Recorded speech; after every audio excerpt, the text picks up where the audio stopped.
This vlog is a part of a series of vlogs I recorded when we did a road trip across Kerala in Jan 2020. My last vlog in this series ended at Wayanad. Oh, the Wayanad version of Taj Mahal. From there, we did an 8-hour car ride all the way to Fort Kochi through Kozhikode. After a long journey, we finally reached our homestay. The next morning, I was so eager to visit my absolute favorite breakfast place, Kashi Art Cafe. Oh, where are we going now? Kashi Art Cafe.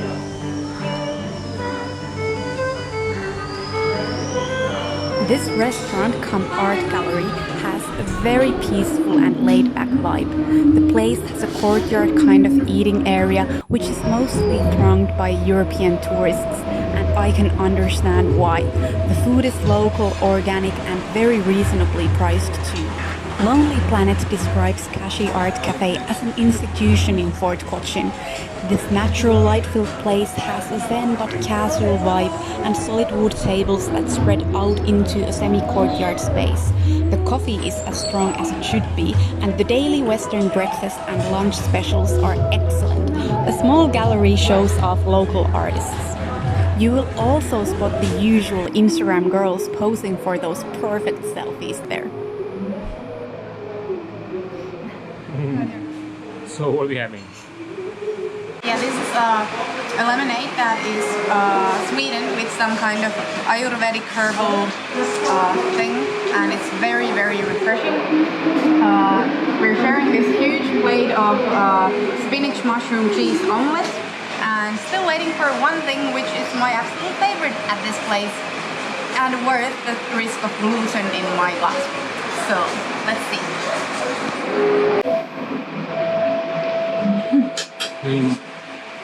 So I think we ordered the exactly same breakfast that I kept having every time in Kochi 2 years ago. The omelette is still as good as ever and huge. And then this big lady here, my favorite, homemade granola with fresh yogurt and a fruit mix. Can't wait to dig into that.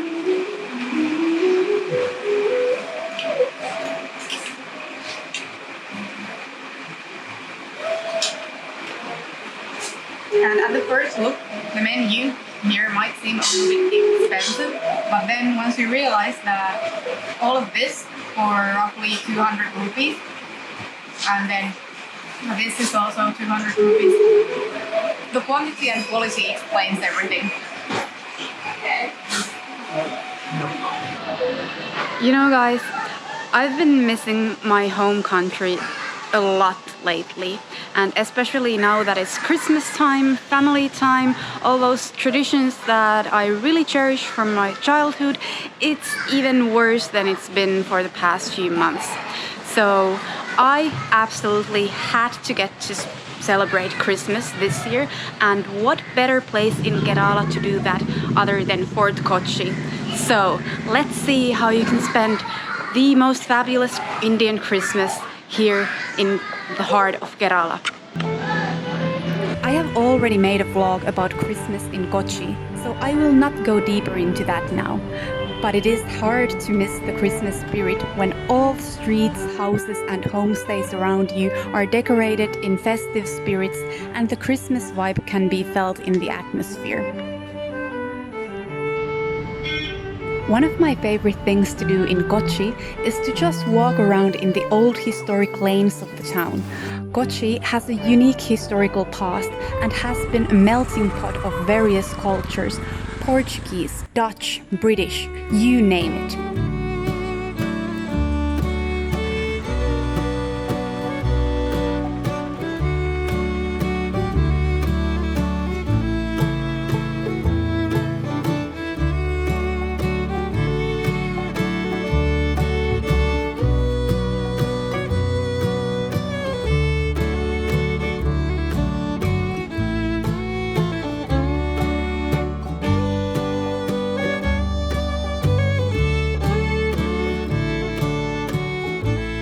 I particularly love the huge shady trees on the northern end of Fort Kochi.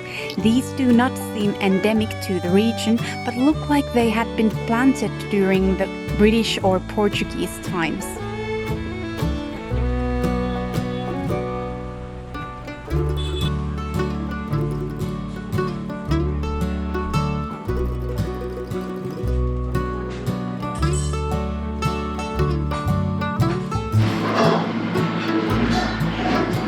Almost finished Christmas lunch here in, oh my god, sorry, like it's a hot day, my brain is melting. We are at Farmer's Cafe. I'm having pumpkin soup.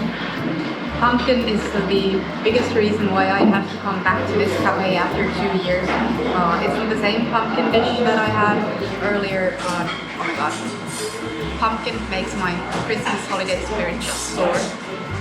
Cheers.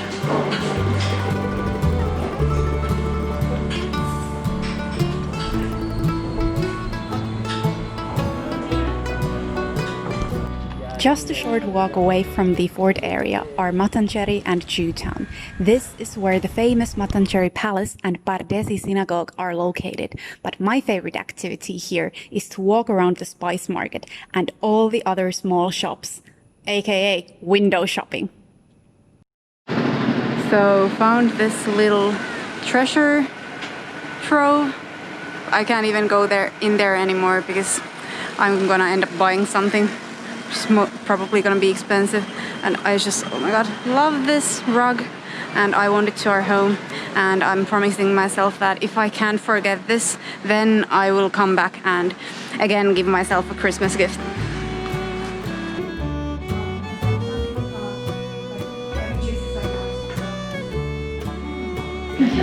So buying perfume oils is always a very personal endeavor because the smell changes when you heat it on your skin. So far I have like I think 5 different oils on my body. I think I prefer the first one, which is it's like a Kerala flower specialty. I really like it, like its soft, sweet smell, and then I'm also wondering about this orange blossom, which is like a really nice fruity fresh smell. But then I think it was Kashmir orchid, which is a bit too spicy for me, and then also orchid, even though I like its smell, then it's also very sweet and quite strong in that way, and I want something that is soft, that can barely be dipped. I think I like the first one the best. Okay. It was a 10 milliliter, 450. So we are visiting the Mattancherry town area now, and here we are entering the Jewtown, which is a very, very famous area here in Fort Kochi. Yeah, it's an ancient Jewish settlement, and we have synagogues here, all these old cute little shops. Also, like, of course, all the touristy things too, but it has like such a unique vibe here in India that it's just, even with the crowds, I just enjoy being here and looking at all those small little spice shops, tea shops, book shops, old item shops. It's just like, just look at it.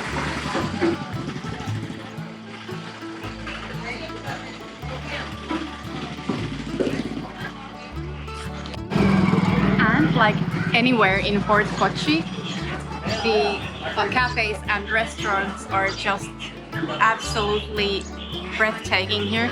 It's more like an art show than just the food. Of course, food is also art, remember that.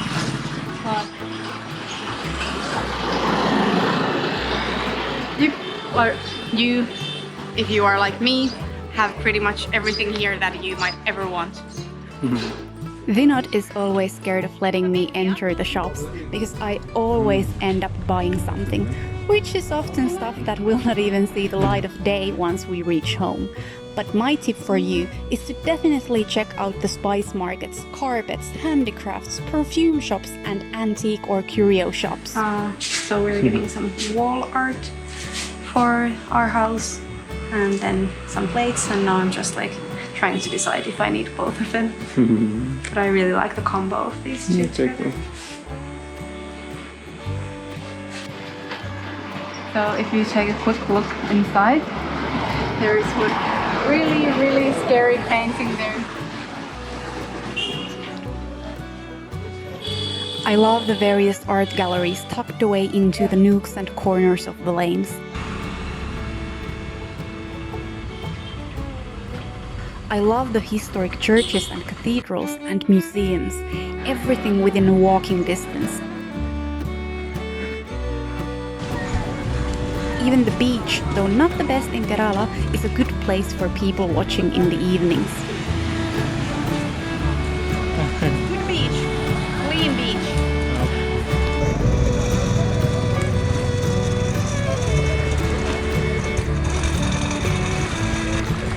All this walking makes me so hungry. Or maybe I walk so much only to build up a great appetite for all the food that I want to eat in Kochi.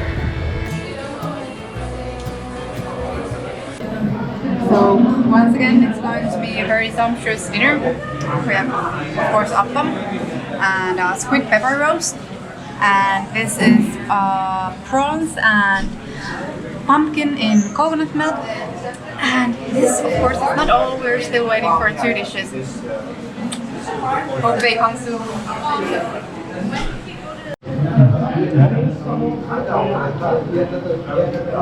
So everything has arrived.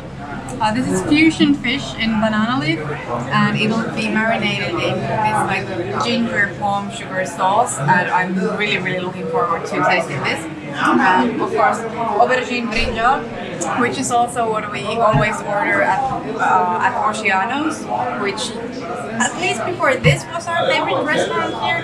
Let's see if this can beat it. Dig in.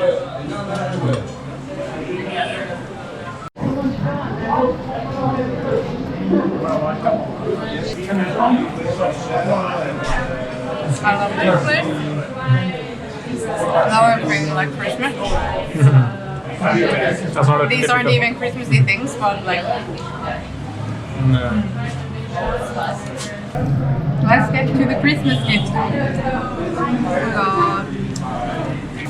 Oh, I can smell the sugar and ginger.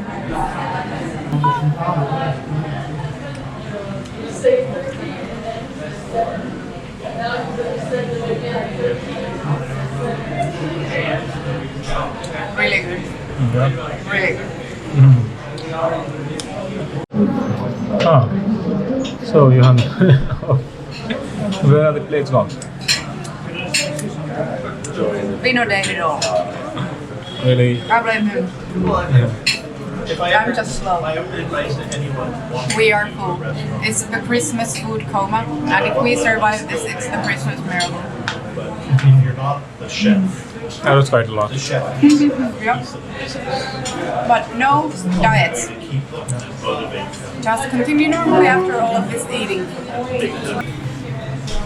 Oh, Do you film me eating like that? Some of my favorite restaurants in the world are in Kochi. The best one is Oceanos. It's so good that I've never managed to get a single clip.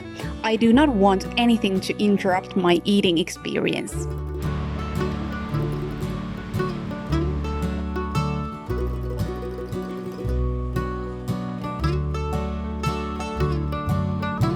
Other notable places are the Teapot, Loafer's Corner,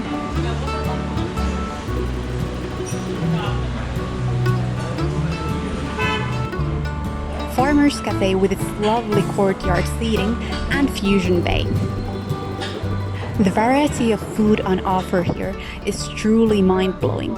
Everything from local Keralan to Indo-European Arabic. But what I found the most unique are the Syrian Christian and Indo-Portuguese cuisines.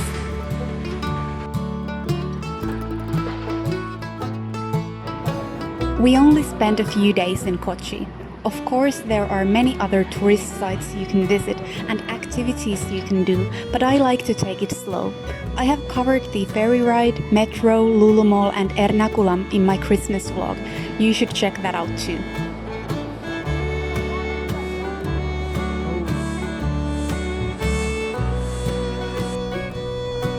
So with that, We ended our trip in Kochi and headed to Varkala next for New Year's.